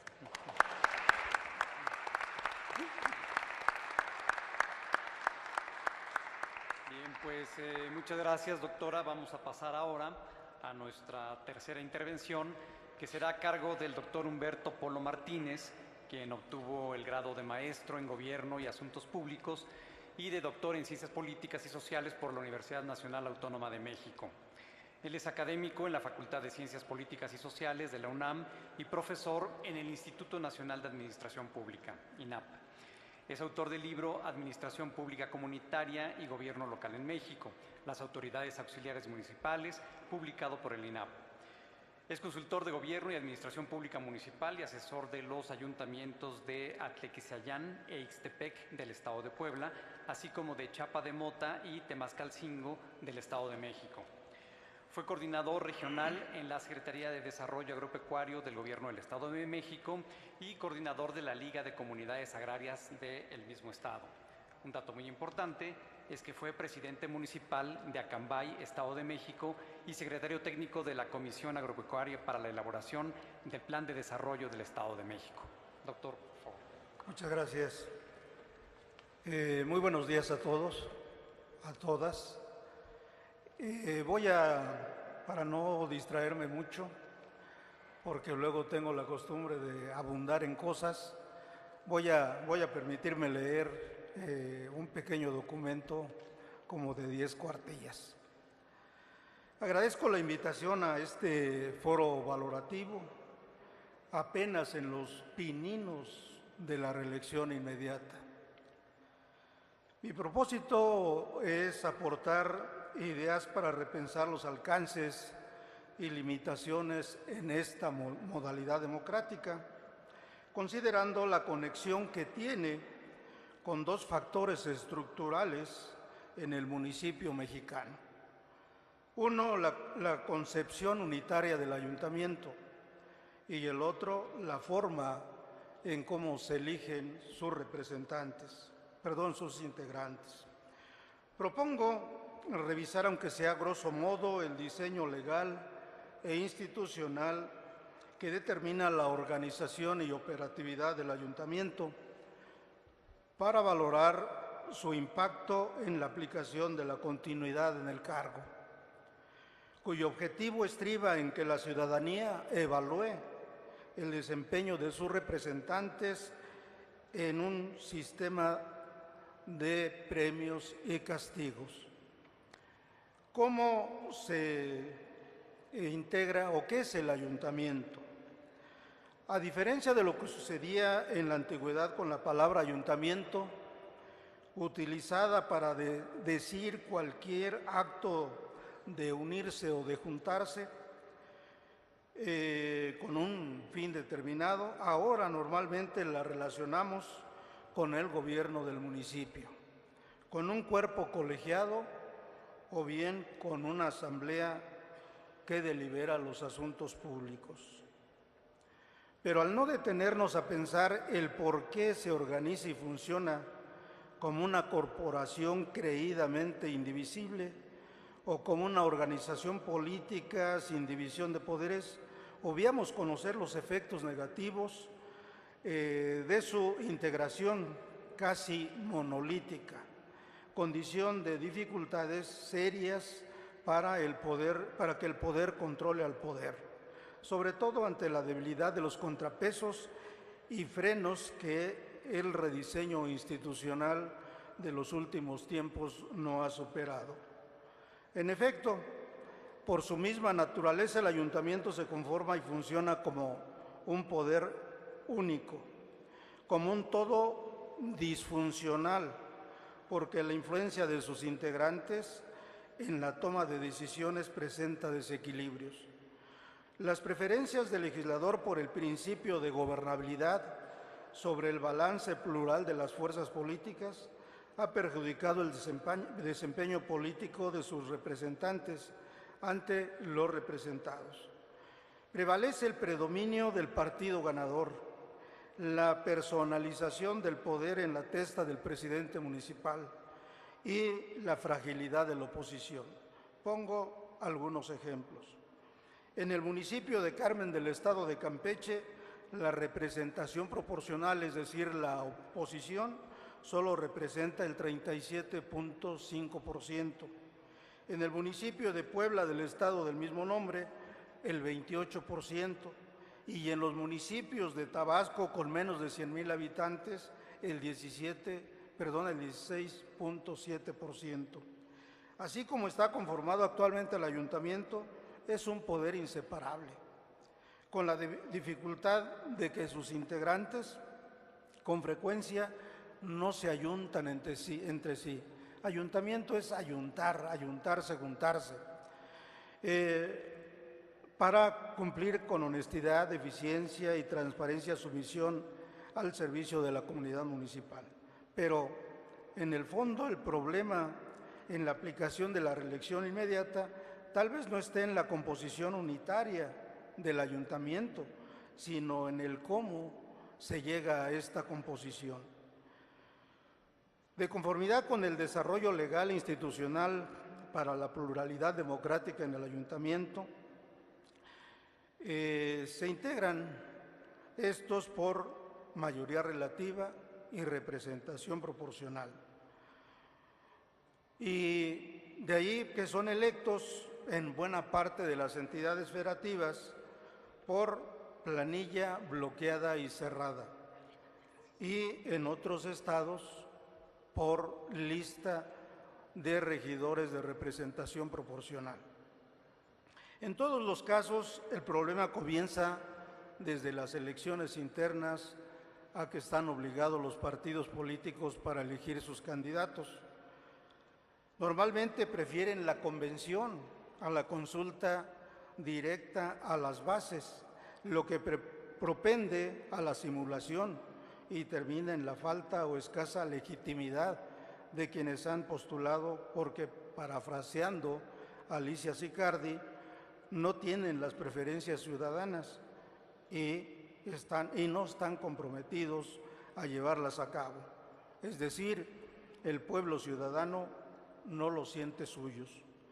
En el diseño de 3 de los 4 métodos combinados o mixtos que rigen en el país para la elección de ayuntamientos, el problema principal es la apuesta a conservar el dominio mayoritario del partido ganador, con el tradicional pretexto de mantener la gobernabilidad del cuerpo colegiado. Pero en estos tiempos, la civilidad democrática debe corregir esta vieja concepción ideológica que genera actos contrarios a la prosperidad de la democracia. Los 4 métodos son: planilla bloqueada y cerrada de mayoría relativa, de las cuales de las perdedoras se incorpora al ayuntamiento los regidores de representación proporcional; planilla de presidente y síndico y lista de regidores de representación proporcional; planilla de presidente y regidores de mayoría relativa y planilla de síndico de mayoría relativa. Esto solo es en el estado de Chihuahua. Planilla de presidente y síndico de mayoría relativa, planilla de regidores de mayoría relativa y lista de regidores de representación proporcional, el modelo que se lleva a cabo en el estado de Nayarit. Vale la pena resaltar este último enfoque o procedimiento que llevan en el estado de Nayarit, ya que creo que con ciertos ajustes en su diseño institucional y organizacional puede constituirse en un modelo a seguir en el municipalismo mexicano, porque facilitaría un juego democrático moderno en la arena municipal, más adusto y eficiente, presupuestando que regidores y síndicos mudarán de ser representantes de partido a representantes de pueblo, y al mismo tiempo contribuiría a reducir los altos índices de abstención en las elecciones. Entonces sí, el sistema de premios y castigos podría ser una realidad concreta. ¿Cómo se aplica la elección consecutiva por un periodo más? Con base en lo expuesto, haré un rápido y general mención sobre el diseño de las reglas para la elección inmediata. Todas las entidades federativas del país tuvieron presente los principios que establece el artículo 115. Sin embargo, también en los estados, las legislaturas correspondientes dieron lugar a otras reglas. Enumero 4.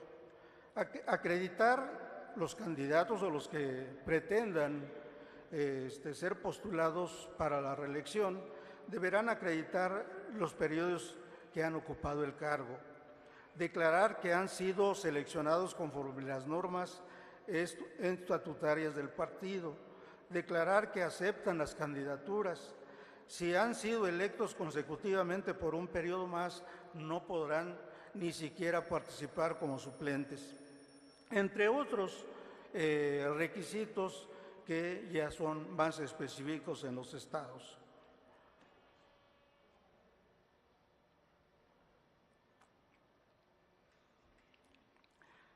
Al profundizar el análisis de los procedimientos instituidos en el sistema jurídico electoral municipal de los estados, se advierte que están diseñados para mantener el poder de decisión en las preferencias partidistas y no en las preferencias ciudadanas.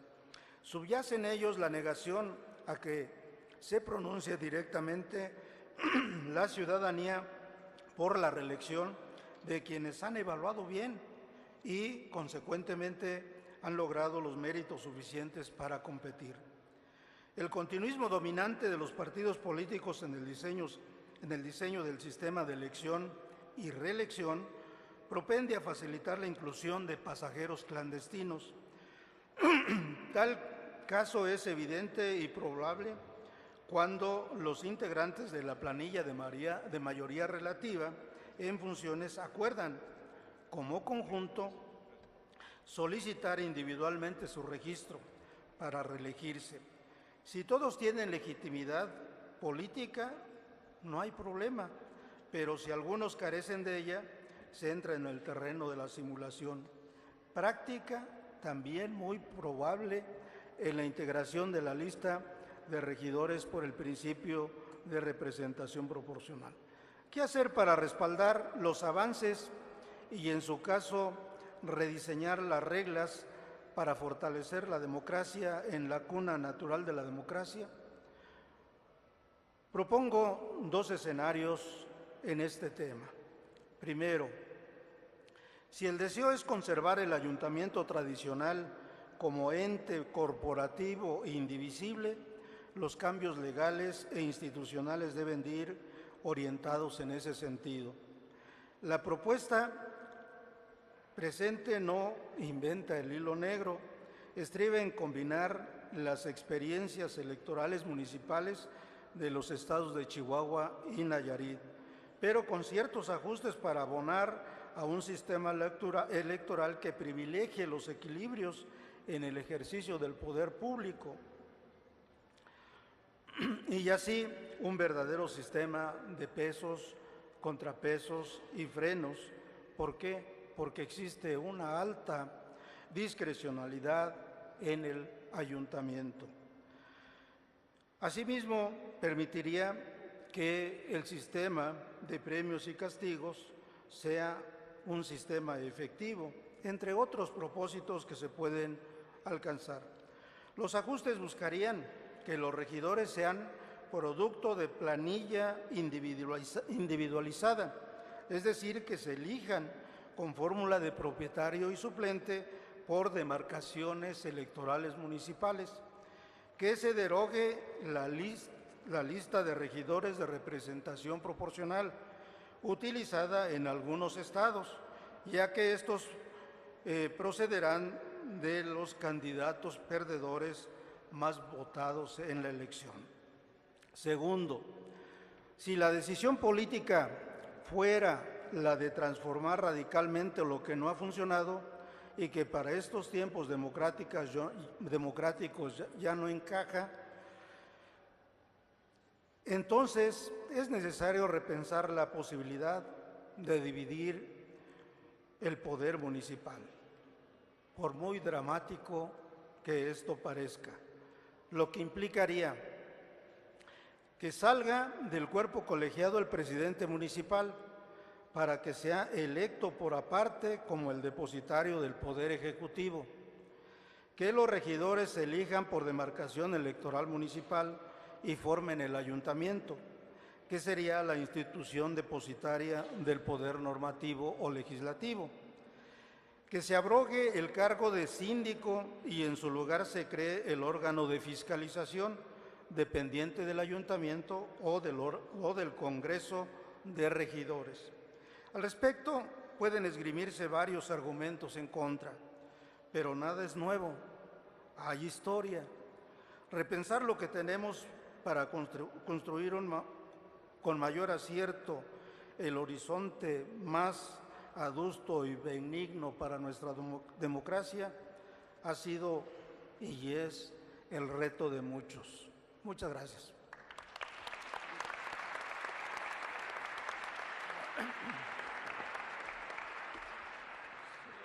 Bien, pues creo que hemos tenido tres ponencias realmente muy provocadoras, enumerando una serie de aspectos que obviamente no me atrevo ahorita a resumir, pero sí a resaltar algunos aspectos desde los esquemas de evaluación a nivel federal que no terminan de aterrizar en el nivel local y que incluso llegan tarde y que sirven hasta como un elemento para justificar conductas que no son precisamente las que deseamos en las autoridades municipales.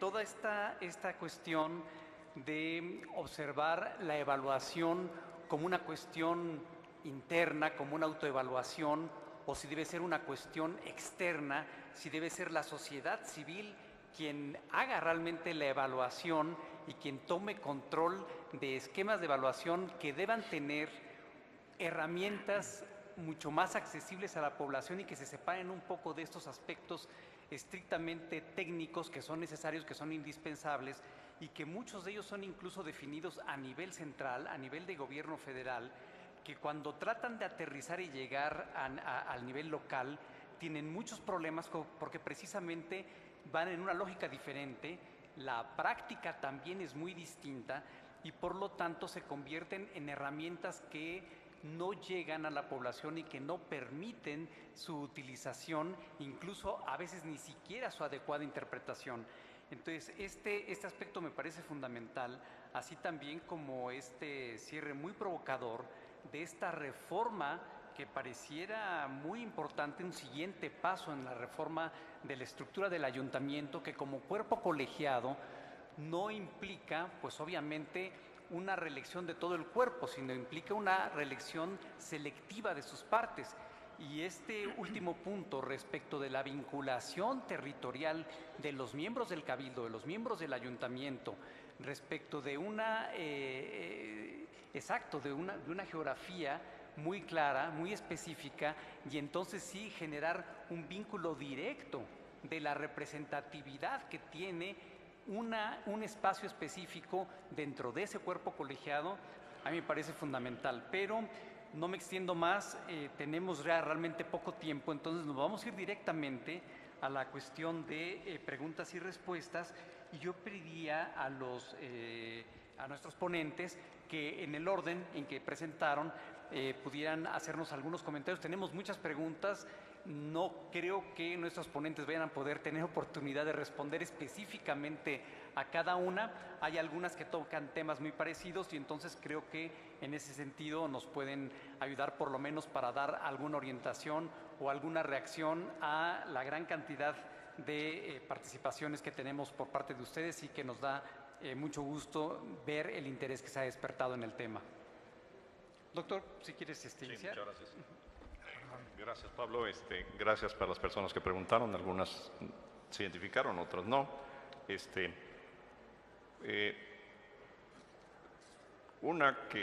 Dos preguntas que pueden tratarse juntas. Una de ellas: ¿es necesaria la reelección en el gobierno municipal para no parar proyectos locales y contribuir al desarrollo municipal? Y la otra, muy relacionada: ¿puede la reelección servir como incentivo para promover proyectos locales a mediano y largo plazo? Pues efectivamente, una elección, una decisión de los ciudadanos para no respaldar en la reelección a un alcalde, seguramente afectará a la continuidad de proyectos, por supuesto. Pero también es muy importante, es decir, estaba yo antier sentado ahí en una reunión con el alcalde de San Mateo Atenco, en el Estado de México, y priista, habrá que decirlo así, se sometió a la reelección, a la votación, y ganó. Es lo que me estaba diciendo, que ganó la elección. Y entonces, vean ustedes ahí un caso, aparentemente la inercia electoral que hemos vivido todos no influyó y permitió reelegirse. Seguramente va de por medio su actuación, indudablemente, ¿no? Va de por medio su actuación, y más en un municipio que no necesariamente es muy grande, ¿no? Entonces, ahí está muy claro eso. Por eso digo que es necesaria la reelección, sí, para la continuidad, pero siempre y cuando los electores decidan apoyar esa continuidad, ¿no? Porque efectivamente esto ayudará al desarrollo de proyectos, no solo de desarrollo, como dice la otra pregunta, a mediano y largo plazo, por supuesto, para varios proyectos de desarrollo, política social, seguridad, además porque el Estado de México tiene un alto índice delictivo, uno de los más altos del país, y San Mateo Atenco por alguna razón ha logrado evitar eso porque Ecatepec tiene un alto índice delictivo. Entonces yo creo que sujeto a eso, ¿verdad? Está sujeto a la decisión precisamente de los electores para apoyar su reelección. La otra pregunta pues es seguramente, como yo aludía a Morelos, yo vengo de Cuernavaca y yo vivo allá y mi centro de investigación de la UNAM está allá. Además yo soy morelense, además encima de todo yo no llegué por ahí. Dice que ¿por qué están en el cargo las personas menos preparadas para representar al país, como por ejemplo actores o futbolistas? Y es que en Morelos, nuestro actual gobernador fue alcalde y es futbolista. Déjenme decirles que a mí me preguntaron esto desde que era candidato a alcalde, la prensa, y yo les dije que yo no iba a hablar de él porque en principio ni reunía los requisitos para ser candidato. Y eso está claro, fui consejero electoral en los dos periodos electorales pasados, y yo le dije a la presidenta del OBLE, el organismo operador de la selección local, el INPEPAC, que cómo era posible que, habiendo infringido la ley, visiblemente el señor no era de Cuernavaca, se inventó un domicilio por ahí de Cuernavaca, y de lo más raro y demás, y la presidenta del INPEPAC me dijo: Medardo, es que no presentó el PRD a tiempo la reclamación y demás, ya no se podía hacer nada. Y es nuestro actual gobernador. Yo me pregunto lo mismo, me invitaron para ser el interlocutor para el debate de los candidatos a gobernador, y yo me preguntaba, igual que ustedes, ¿cómo es posible que en Morelos hubiéramos votado de la manera en que votamos? Así es que no tengo respuesta para eso. Gracias, son las preguntas. Bueno, hay unas preguntas aquí que le decía a Pablo que me gustaría ponerlas como grafiti allá afuera, porque, por ejemplo, los ciudadanos somos clientes o electores libres. Pues creo que depende de las decisiones que tengamos y en el contexto en el que estemos, pero déjenme tratar de, más que ir por cada una de las preguntas, como tratar de resumirlas en general. Hay la reelección efectivamente, y como lo mencionábamos, fue durante todo el siglo pasado un poco un tabú, y efectivamente durante el siglo XIX, la presidencia de Porfirio Díaz, etcétera, hubo un abuso de esta figura que dejó marcada a la población en términos generales. Ahora, si los procesos de evaluación, los procesos también de acceso a la información, yo añadiría, permiten un poco relajar esta presión o esta primera idea negativa sobre la reelección, yo creo que sí, porque uno de los principios fundamentales de la reelección entendida como el círculo virtuoso que mencionaba anteriormente es que los ciudadanos tengan la capacidad y las herramientas para tomar una decisión estrictamente así, informada.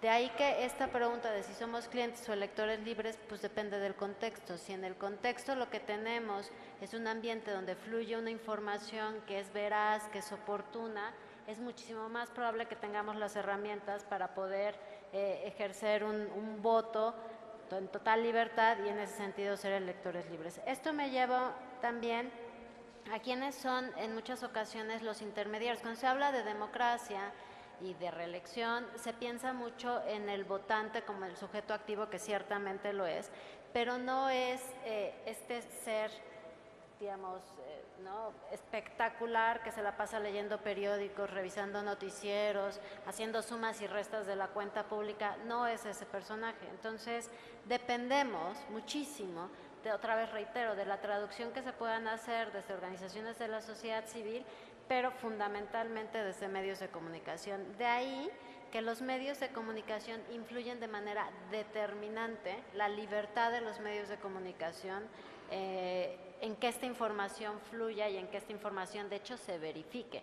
Los ejercicios que se llevaron a cabo y que se siguen llevando a cabo, por ejemplo, en las declaratorias de Trump, dejan a la mayoría de nosotros estupefactos, ¿no?, de que reiteradamente se demuestra que está diciendo una mentira o verdades a medias, y reiteradamente se demuestra que no le resulta relevante, ¿no?, y reiteradamente se demuestra que a la población más dura de apoyo al trumpismo también le resulta irrelevante la mentira. Y en esto me sumo a este azoro de por qué estamos eligiendo gente que tiene este carisma. Por eso les decía hace rato y pensé que estaba mandando una indirecta, pero ¿por qué elegimos gente que tiene este carisma, que tiene esta penetración y que sin embargo sabemos que no cumple los requisitos? O sea, ¿en qué nivel hemos demeritado al servicio público que no estamos buscando en nuestros candidatos un perfil un poco más profesional? Entonces, los medios de comunicación son fundamentales para justamente transitar de este esquema de la reelección como un esquema clientelar a la reelección como un esquema virtuoso. Los medios de comunicación nos mueven al esquema virtuoso. Y en ese mismo sentido, estoy tratando de ver a quién qué otra cosa. Y en ese mismo sentido creo que se justifica que la reelección puede ser un instrumento pertinente de rendición de cuentas y ciertamente de evaluación gubernamental.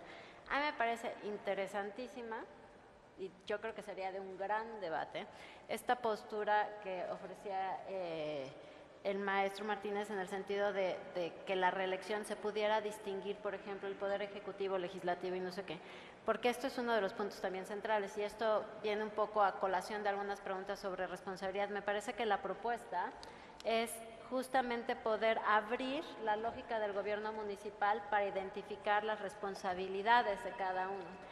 Y con eso el municipio siempre se había pensado que funcionaba como un régimen parlamentario, ¿no?, un primus inter pares.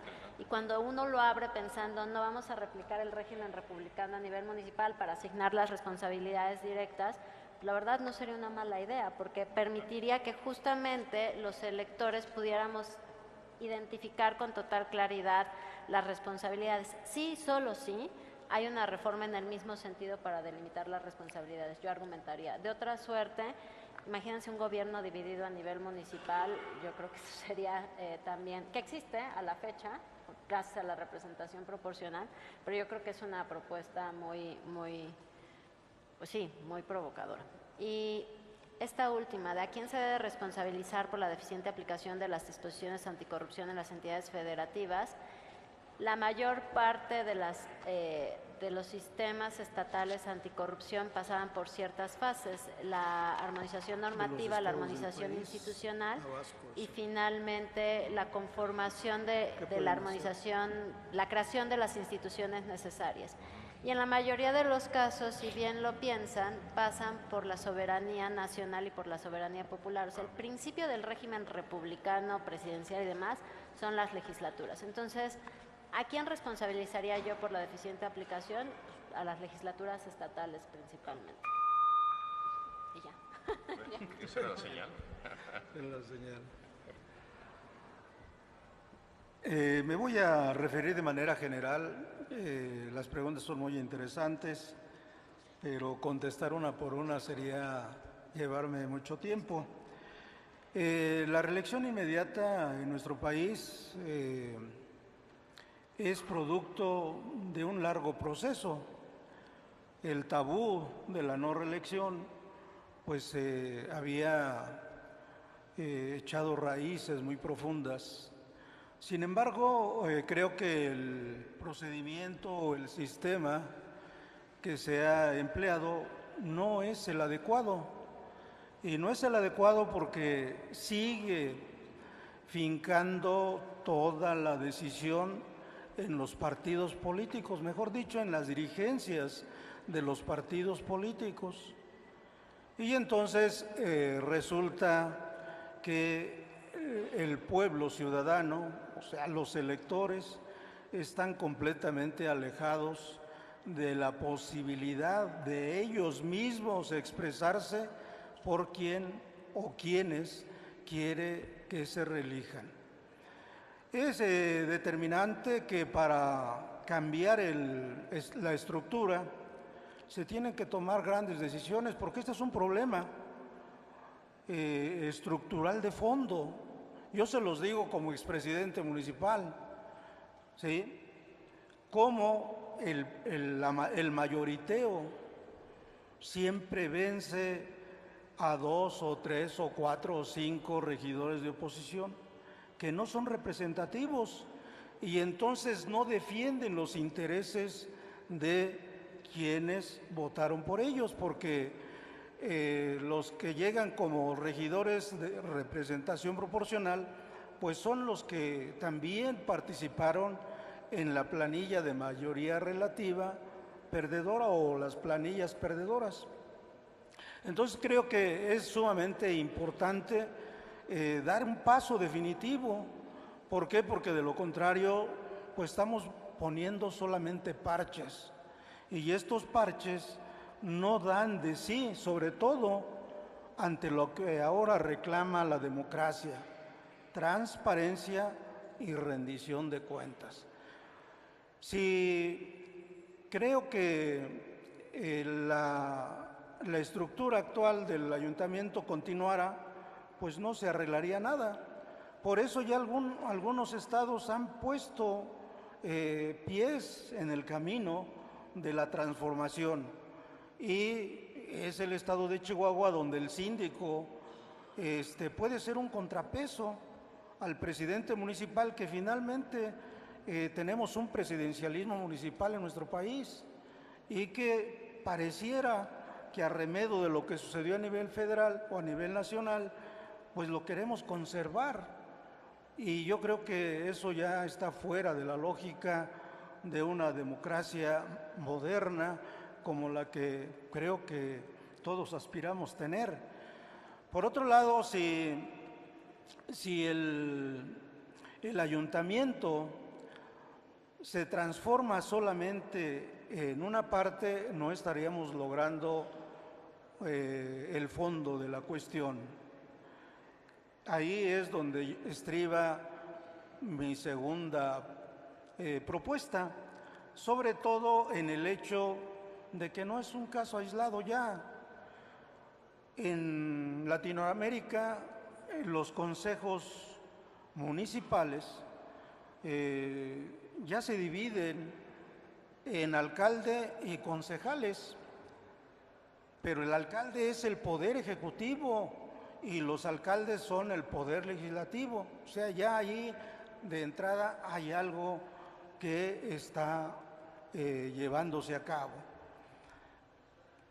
¿Dónde se da este proceso? Bueno, en 2 países federales y en 2 países unitarios.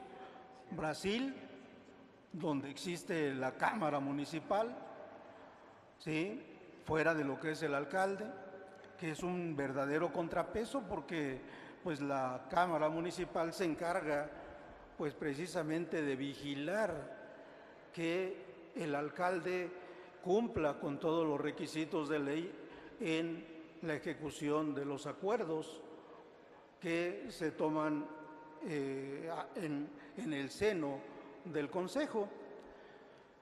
Está también Venezuela, otro país federal, donde el Consejo también está dividido.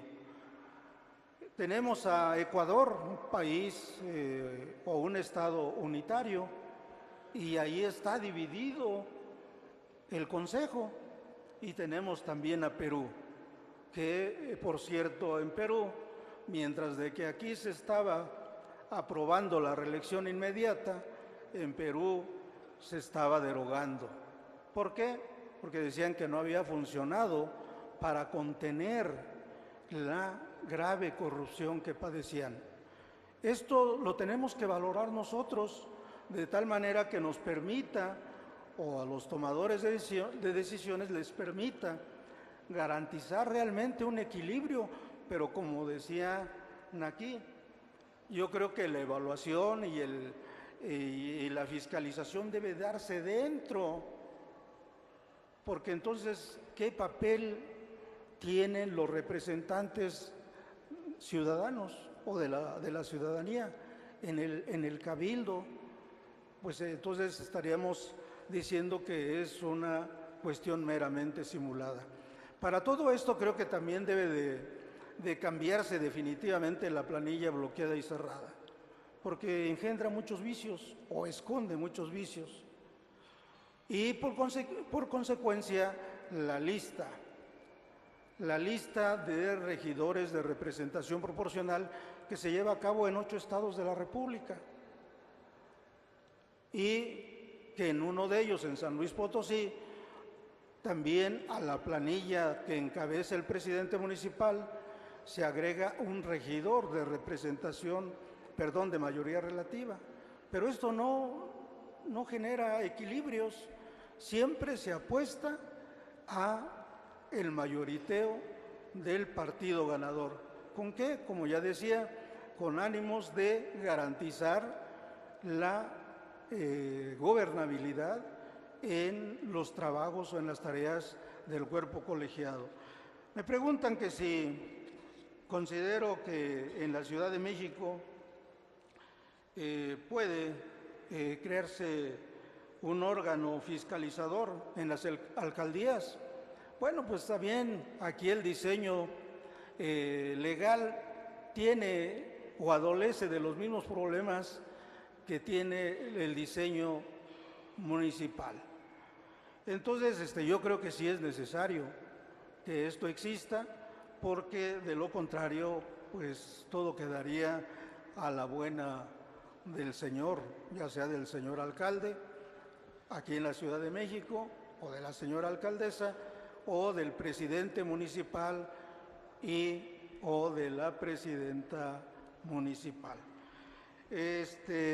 No sé, me pudiera extender más, pero yo creo que aquí le dejo. Pues muchas gracias realmente a nuestros ponentes, creo que nos han hecho reflexionar, nos han provocado, nos han dado datos muy interesantes de una discusión que creo que apenas inicia y que debemos no cerrar con un evento de este tipo, sino todo lo contrario. Esperemos que la provocación sea el inicio de una discusión permanente, constante. Simplemente este fin de semana tuvimos elecciones, en 3 estados hubo elecciones para presidentes municipales, en uno de ellos, Baja California, ningún presidente municipal intentó reelegirse, en Aguascalientes me parece que fueron 7 de 11, se reeligieron 5 panistas, la información todavía no es totalmente oficial, pero ya hay resultados interesantes. En Durango, algo así como 19 o 20 alcaldes que intentaron reelegirse fueron priistas y muchos de ellos lo lograron. Entonces esto creo que nos está moviendo a una reflexión importante, particularmente desde el punto de vista de la oposición. O sea, ¿cuál es la postura de la oposición actualmente respecto de los gobiernos locales? Creo que las ideas que tenemos en este momento son muy interesantes, la manera como nos han presentado aquí la relación de gobiernos locales con la federación, del diseño o rediseño que requiere el municipio y del tipo de instrumental, del tipo de herramientas que necesitamos. Creo que es bastante provocador, yo quedo muy satisfecho de lo que he escuchado, me llevo mucha tarea porque es un tema que a mí me apasiona y realmente, pues de nueva cuenta, agradezco mucho a nuestros ponentes la participación que han tenido y agradezco también mucho al público la participación por medio de las preguntas que nos han parecido realmente muy interesantes. Cerramos esta mesa y procedemos inmediatamente a pedirle a nuestros ponentes de la siguiente mesa y a nuestro moderador que pasen a este presidio. Muchas gracias.